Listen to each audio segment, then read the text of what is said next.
Hi friends, come on in. I want to welcome you to my studio and I want to show you my latest painting that's just off my easel. My painting begins with a reference picture I took at a nearby marsh. This was a December day and most of the leaves were gone. I was looking for some warmer colors, so I enhanced that a bit in my phone. You can see what that looks like. It may be a little over enhanced, so I may have to tone that back a bit. You know what I love though is I love how that blue is starting to show in the center of the picture.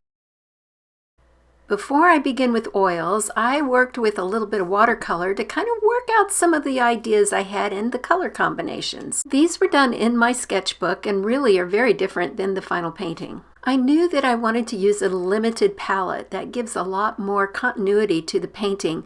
And so I worked with some ideas for colors and combined things to try to figure out what colors I wanted to use. The best way to do that is to create some color studies, which you can see that I've done here.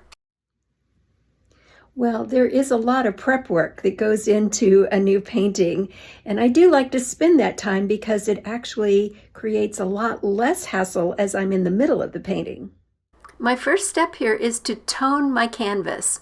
I'm not actually using a canvas though, I'm using a gesso board by Ampersand. I'm using permanent rose, which really looks bright and fuchsia here, and it is, but I'm hoping it will give a warmth to my painting. And my painting needs some warmth because on that December day when I took the photo, it was pretty gray.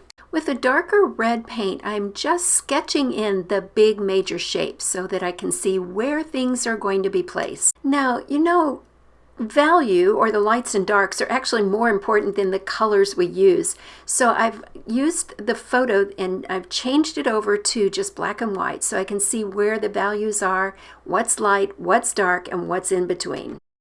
That's a really invaluable step so that I can start putting in some lights and darks. Again, very sketchy with a very washy kind of purple paint here. And I can start to see where the lights and darks are going to go, and that's actually going to help the whole painting hold together. I mentioned using a limited palette so that things will have unity, and I used 8 colors plus white. I'm going to start adding color now, and I've already established where my lights and darks are, so I'm going to start with my lighter colors. I'm working with the sky and also the water that's in the distance. I don't just work in one section and try to finish that section and move on. I try to work all around the canvas. So I'm adding some darks in. I'm working a little bit on some of the grasses. The grasses give a great opportunity to create some visual texture. I keep moving along through the canvas, and as I go, I'm finding I need to adjust things. I need to adjust a color or a value. It can get really overwhelming at times and kind of feel lost in the painting. That's not unusual. That's when I know I need to step back, take a break, and come back to it later with fresh eyes. This is also another reason why all that prep work is really helpful, because I am not without a sort of a map in my mind. Remember all of that bright pink underpainting that I did? Well, it still shows in little bitty places. You can see it along edges. You can see it just peeking through in a few places. And it really warms up the painting and it gives it a liveliness that I really like.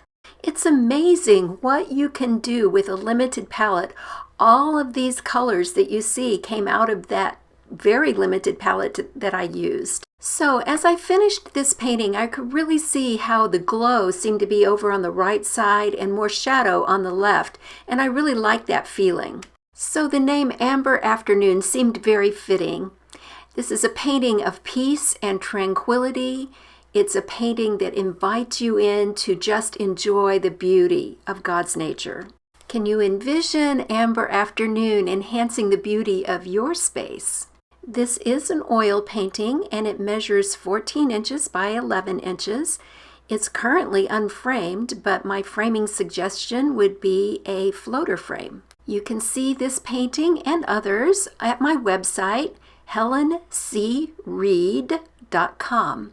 I hope you've enjoyed seeing a little bit more of my process and how I came to create this painting. Be sure to check out my website, and this is where you can become my artful friend.